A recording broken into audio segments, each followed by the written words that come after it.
Hi, everyone, and welcome to the Boston Women's Film Festival. We are here tonight to talk about the magnificent film, The In-Between by Mindy Bledsoe, and we are honored to have Mindy Bledsoe with us tonight. We also have with us Kat Goretzky from ReelAbilities here in Boston, and they are co-presenting with the Boston Women's Film Festival this film, and Sarah Lima from our group, who is going to lead the discussion.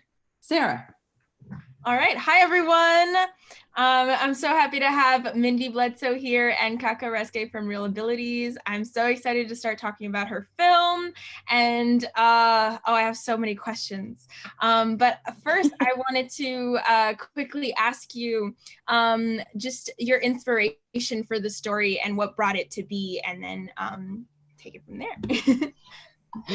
It's kind of a long, complicated story on how this actually came to fruition, but my husband, who's also the cinematographer of the film, we work together a lot. He had been gone on a 3-month-long work trip to India, and he returned home, and we were thinking about using that money to go on a vacation. And we had a few cocktails, and then later in the evening, we're like, why would we spend money on the vacation when we could just make a movie? And truth be told, I was a year away from 40, and I hadn't made a feature film yet. So I was like, heart palpitations. I'm nothing unless I make a feature film before I'm 40. I know we set our rules right for ourselves. Mm-hmm. So, we sobered up and still decided it was a really good idea. And the first thing we wrote was a horror story. And then we tapped our friend Jennifer Stone to ask if she wanted to do it, because she wanted to go on a road trip, and we're like, let's write a horror road trip movie, and that sounds fun, we could do that. And she was like, no, the only way I'm going to do this if we write a really good story. And Mindy, what are you doing? We 100% need to involve our invisible illnesses. And I was like, oh, okay. That was scary for me, because I do have CRPS type 2, but it's not something that I've always been vocal about, especially working in the film industry. You never really kind of want to show your weaknesses. So kind of putting that whole story out there was scary. But Jennifer, she said 100% that's the only way we can do this. So we spent a weekend together kind of hashing out where we could drive and what kind of story we wanted to tell. First and foremost, we wanted a story about females, and we didn't want the story to be about the invisible illnesses. We just needed characters that dealt with that on a road trip. So those were like our rules for ourselves when we sat down to write something. Yeah. And then a month later, we hit the road. So it was a really quick turnaround from conception to production. Yeah, I thought that was... We drove 4,500 miles in 14 days and shot that movie. Yeah, that's amazing. Yeah, I thought it was so beautiful how, like you said, their disabilities weren't the topic of the story. It wasn't why we were watching them, and that we were just experiencing this journey, and then they happen to have these issues that they have to deal with along the way. And it was such an eye-opening film, because it didn't just highlight just the disabilities that these women were facing, but more so their friendship and how those disabilities sometimes kind of crash into each other, but they always overcome. And even in their biggest fight at the end, they know that they're eventually going to get through it. And even like the brother is like, it's going to be okay. And I loved his inclusion in that scene in the last moments of the film. I loved his character so much, because he really made that, he built like a bridge between the two of them when they were so far apart. Yes. Yeah. Yes, he did. Yeah. And what's crazy about that actor, his name is Rain. And actually that character, when we left Los Angeles to hit the road and start filming, the character of Miles wasn't even in the script. There was no brother. We just knew that Mads was hiding this secret about her mom. And I don't quite remember how we originally wrote the end, but somewhere outside of Las Vegas, Jennifer got a phone call from Rain, who said he was on a road trip and he was going to be near Portland about when we got there. And he'd love to help out. And I was like, will you act too? And he's like, yes. And I said, excuse me.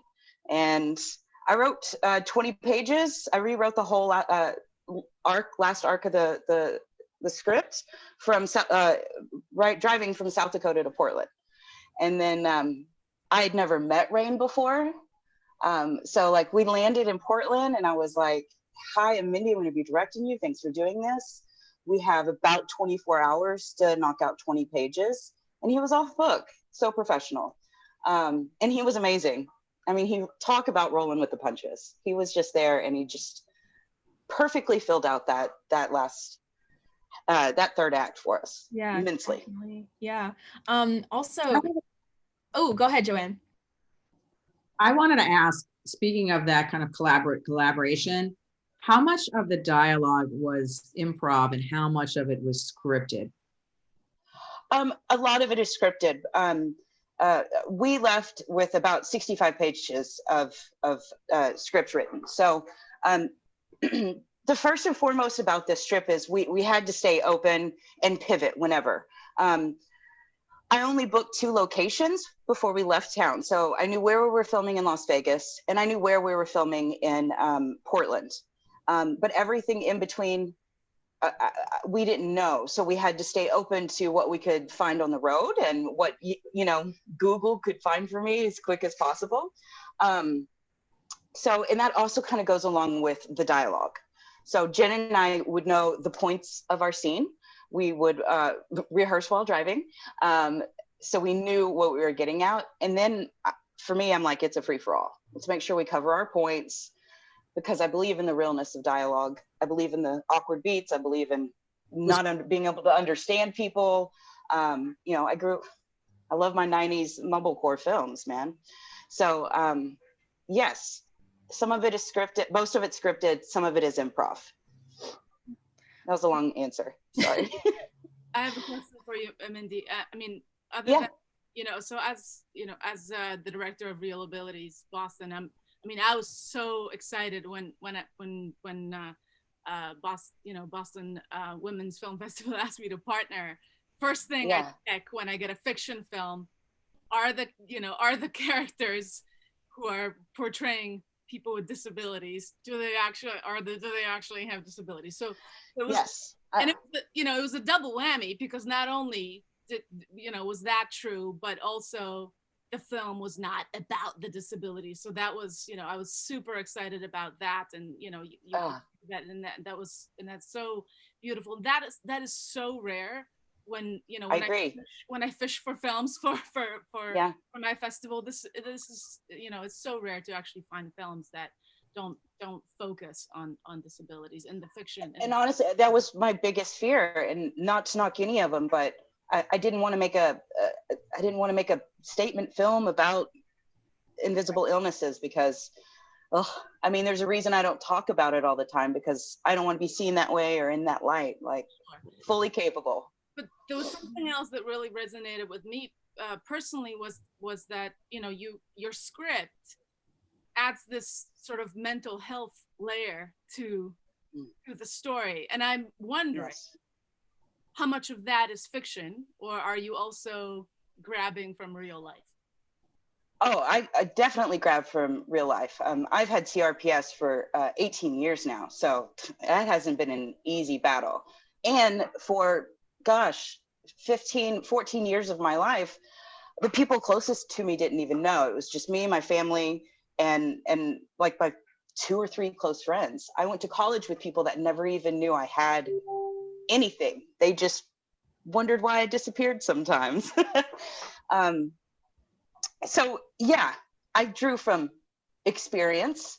Also talking with other people that have chronic illnesses and invisible illnesses, it racks on your head and your mental health on whether or not you're being believed, how people are perceiving you. It really does mess with the mental health. So the more healthy my mind got, the better I was able to handle chronic pain and get through my days. the worse my mental health gets, the worse my pain gets. So I'm a big believer that they go hand in hand. So I needed to show that also. And what about that grief story that that you talk about in the film? The what? The grief story, the sister and the accident. A lot of that is, you know what, I have personally a grief of losing myself. You know, there was prior to being sick, and then there's me. And, you know, as much as I want them to be the same person, they're not. And you kind of have to learn how to, you know, incorporate what you can, but you also got to learn to let it go. Yeah. So, you know, and who doesn't have some sort of grief in their life, you know? So it was important that grief also was in the same realm of the storytelling, because I think every chronically sick person knows their before and after. Like, you become a different person. There's so many factors to that. Yeah. That's super interesting. These are great questions. We have a question from the chat. Congratulations on creating this so totally. And how did you come up with the title for your film? So where did the in-between come from? Well, two places. When we started writing the actual script, we talked a lot about the stories that exist between big moments in life, and how, you know, a lot of stories tell those big moments and then it ends and we all have a happy ending. But I was more interested in the moments in between the big stuff and how the bridge gets to there. So that was always in our minds as we were driving and shooting. And then secondly, back in 2014, I got a tattoo. So this was way before the movie was ever even thought of or anything. And it's a peacock, and in between the head and the body says the in between is killing, because that's kind of how I felt about my illness. There was that whole in between of who I was before and who I have to be after getting sick. So it's a struggle, man. And I felt like the in between was killing. So we all kind of looked at that tattoo and what we had just done, and we're like, duh, the name of the movie is The In Between. I mean, there just wasn't anything else to say about that. And I wanted to ask, how was filming during a road trip, and what were the major challenges during that production? So again, the way we filmed this movie is impossible. I would never recommend it to anyone, and I would never do it again. I mean, really, I can just say a bunch of numbers. Like, we drove 4,500 miles in 14 days and shot a movie, and we're all like, yeah, that's nice. No. I mean, next time you drive for 8 hours in a day, then you land in a place and you got to put in, you know, like 4 hours at least of scene work, and then dumping cards, and then reviewing footage, and then sleep enough so you can drive the next day. And also not kill anybody, you know, just from being tired, you know? Yeah. So every day was difficult in that manner, but I call this movie and the road trip was just completely serendipitous. Everything worked when it shouldn't have, and it would never be able to work out that way again. Like getting Rain to come in and play Miles. It just, everything worked. Jennifer Stone was in the middle of nursing school in that summer, and she had exactly 2 weeks off. She had exactly 14 days off without any school. So that's why we shot the movie in that time. It's just everything kind of worked. So to answer back to the question, it was all very, very difficult.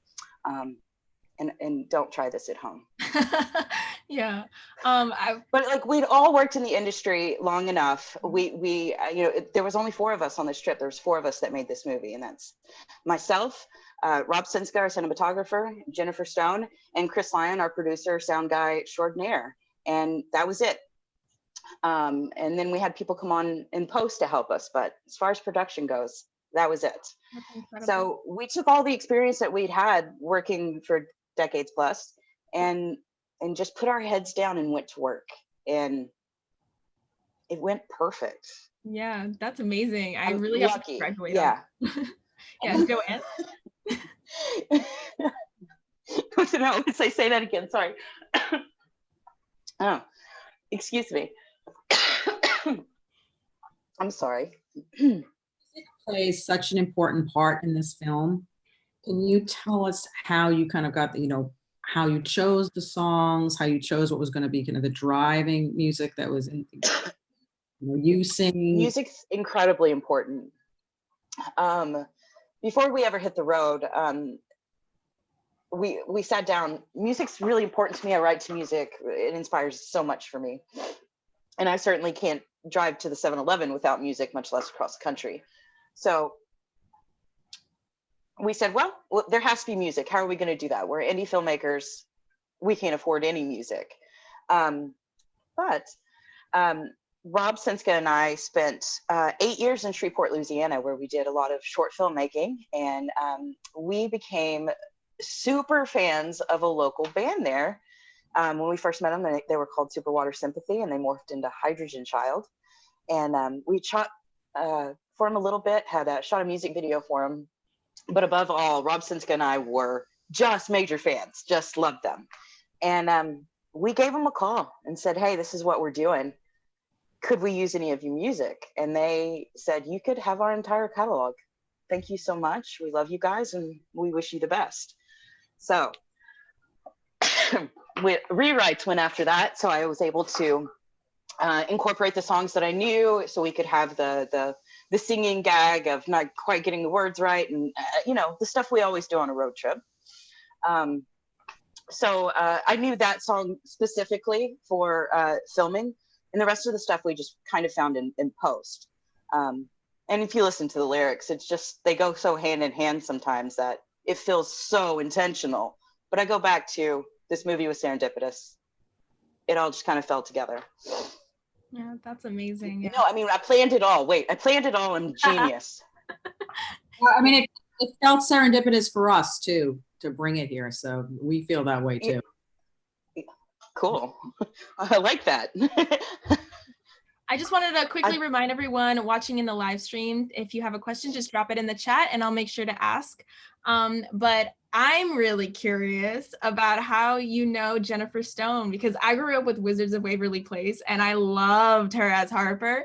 And I was so excited to see her in an indie that was dramatic, and her performance and yours as well were just so incredible. And I loved it so much. So I'm just so curious as to how you know her. I love Jen. Oh my God. And she's just, I was so happy to get to see her play some sardonic, brooding person. So my Jennifer Stone story is also pretty fun, and long and complicated, as I seem to be. Rob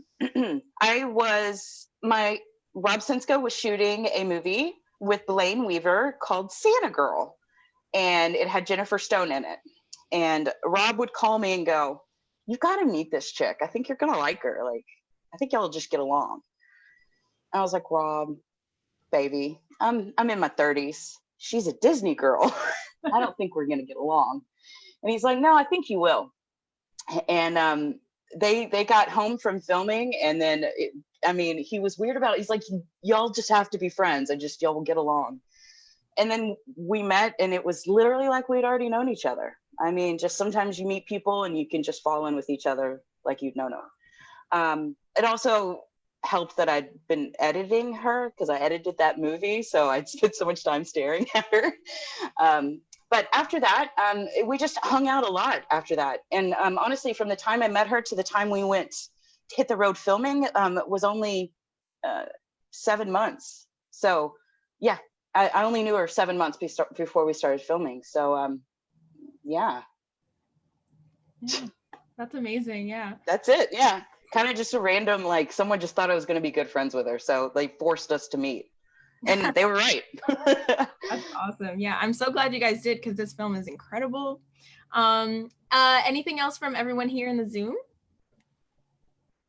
Sure. Well, Mindy, what was it like directing yourself? I mean, you acted in the film. I don't know how much acting you've done before. I mean, your acting seems really effortless in the film. I was really surprised to read that you didn't. I don't think you did much acting before, or did you? I don't. No, like I don't. I don't even have a proper headshot, guys. You know, I find myself to be a director first and foremost. But what happened is when I started writing and directing short films, I was writing characters that I couldn't find people to play, and I was like, well, F it, I'll do it myself, and so I don't subconscious. I guess I just keep writing characters that I'm like, well, I guess I'll have to do it. What's it like directing myself? On this road trip, that was hard because I didn't get to see playback on myself because we didn't have the time for that. I was lucky at the end of the day to get to see some dailies to know, like, okay, I see what I'm doing, so I can continue that. But no, I mean, that was one of the most difficult directing jobs ever. I love a still camera. I love a still set. I love to take my time and be very meticulous. So that was hard. That was hard. Yeah, I would do that again, but it was hard. Yeah. All right. Elliot Barnhill in the Zoom room right now has a question. Elliot, would you like to ask your question? Okay. I was really like taken by how realistic the conversations about having like invisible illnesses are. Like I have those conversations with my friends all the time, and they were so like, I don't know, it was so true, I guess. So like how much of that was scripted and how much of that was like not scripted? Well, that's one of the things that Jennifer and I talked about when we were doing some of the writing, is that it just had to be there. The way that, you know, we all kind of have our own vernacular when it comes to describing our pain. Like my husband can ask me, like, how are you doing? And I say, I'm a polar bear right now. He knows to leave me alone. Like we all have our vernacular. So it was important that those characters were able to talk about it in a way that it's like, we've talked about it before. We're going to dig in a little bit more, but I don't have to ask too many questions. Like we needed the familiarity of them knowing each other, but still being like, I know a little bit about your disease, but I don't completely understand it, which, gosh, I mean, you've got to know yourself. Like you have friends that understand what you're going through, whatever your ailment is, but they don't completely get it. Even if you could explain it all day. Did I answer your question? Yes. Good. Yeah, I kind of want to bounce off of that and just give you praise for the humor that you include in between those lines of dialogue. And it seems as though it's like in every single scene, even when they were fighting at the very end, like you would always like sneak in a little snarky comment in between. And I just found myself laughing and just enjoying these characters on screen so much. Where did you find that balance, especially in like you're welcome. Especially in the scenes where there's like heightened emotion. You know, that balance is what I strive for as a director. Like I would like it to be synonymous with me. If you're going to see one of my films, you know that I'm going to make you emotional and I'm going to make you cry while you're emotional, or I'm going to make you angry while you're happy. Especially in the day and age that we're living in now, we don't have just one emotion. Everything is coupled with another emotion. And I learned to deal with hard things by using sarcasm and finding the humor in death. And that helps me cope. And I think laughter is literally the best medicine for everything. So if we have to have something that's hard to go through, a joke has to be in there. Just also, it makes your audience feel like they're part of it too. We don't always like to be bogged down by the heaviness of our lives, you know? And I think we all like people that can kind of make fun of themselves and see the humor in how things can be weird. Yeah. Absolutely. I mean, there's humor in having to hit a treadmill because you ate pizza and your blood sugar is terrible, and you know, I mean, there's humor in that because you did it to yourself and you knew better. I mean, let's have a laugh. Yeah, there were so many lovely moments throughout the film like that. I will also another question that I have for you, which is not necessarily about the film, but your festival turnout. How was that? Yeah. Because I saw you went to a few other ones, and you won a bunch of awards as well. I wanted to just like get the inside scoop on how your festival experience was. Gosh, you know what? Our festival experience has gone really great. I mean, we have won quite a few awards. We've won a couple of festivals. We've won Best Debut Feature. We've got Best Actress. We won Best Supporting Actress for Actor for Rain. We've seen the love, and it's been very lovely. Because that was a scary film to put out. That's a bit, standing naked in the classroom kind of feeling. So yes, it has been very good. COVID definitely put a little hitch in our get up, because it just kind of shifted everything to a very long virtual world, which was, we all had to learn to adjust to. So I spent half of the festival run on the road and meeting some great people. And that was honestly some of the most fulfilling work I've ever done, is being able to meet some people after the film, and be able to talk about like their invisible illness, and what moment were they like, that was exactly what I do every time, or I've had that thought so many times. Those have been really great. And also people, talking to some older gentlemen that are like, I get that. Thank you for putting that out there. I understand my wife better. I think one of the best compliments I got. I was like, well, praise be. Yeah. That's definitely the thing that we all miss the most, is just like gathering around for drinks after the night is over and just chatting it out and having a ball and talking about our films and just the experience. Yeah. So much is learned and transferred. So we're all adjusting. For the life beyond from now, for the in between, where do you see it going? Well, we have some, we're going to be doing some fun things and partnering up with some organizations.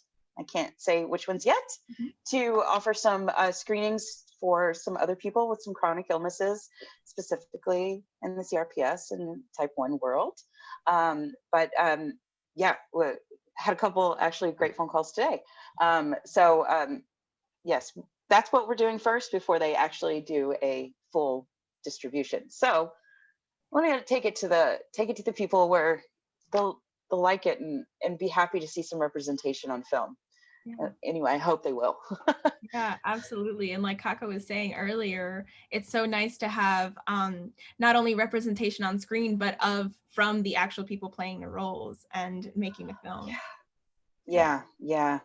Gosh, that's important. I mean, I've had a few people bring that up, and they'll mention certain movies where famous actors or actresses play someone in chronic pain, and how heartbreaking it can be to see someone trying so hard, but you can look in their eyes and go, oh, you don't get it.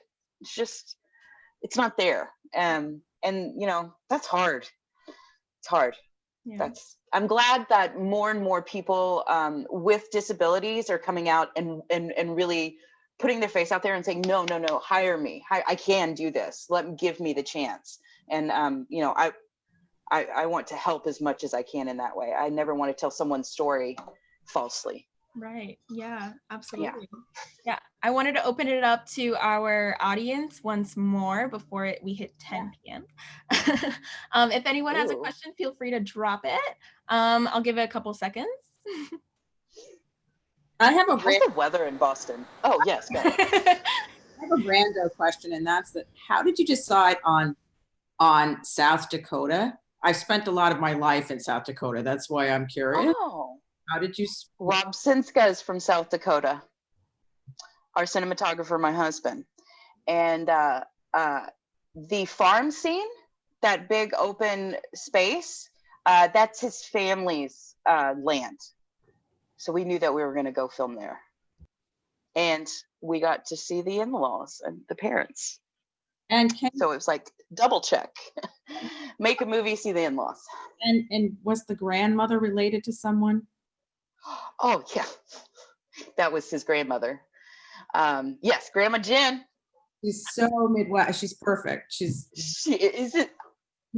That was a very fun and entertaining scene to shoot because she couldn't act off of Jen, but she could act off of Rob and give Rob real emotion because that was her grandson. So most of the time, the camera's on her. She's acting with Rob. So it was quite adorable. It was that was a fun scene. She turns 90 soon. God bless. Wow. Yeah. We have Guys, she really does walk 80 miles a day. That's impressive. Good for her. Good for her. Yeah, I have one more question. And Okay, that, go ahead. Mindy, what are you writing and directing next? Because this film is fantastic. Where are you going next? Thank you. I'm venturing into like a sci-fi thriller world. I'm still very much dealing with women in the forefront, sisters. It's a complicated, weird story that I've started writing, and I think, I guess thank you, COVID, for giving me some weird thoughts, because that's where I'm at now. So, but don't worry, it'll still be funny. We have one last question from the chat, and it is, what do you wish you could have included in the film but didn't? Gosh, I know I can answer that question. It's just not something I try to keep in the forefront of my mind as I like to sleep at night. Probably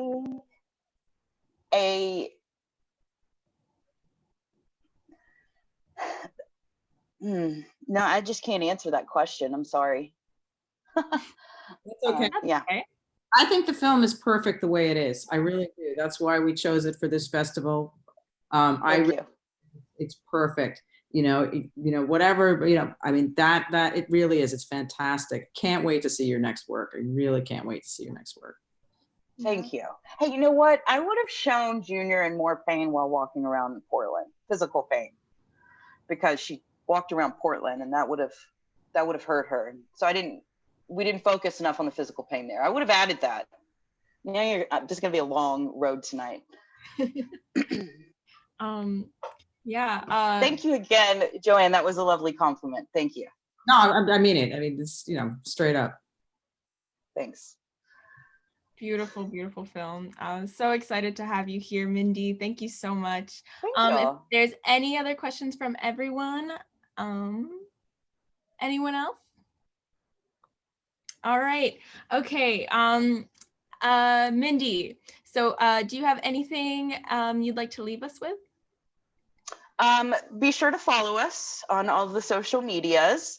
In Between Movie 2019. That's it. And Mindy Bledsoe, like super easy to find.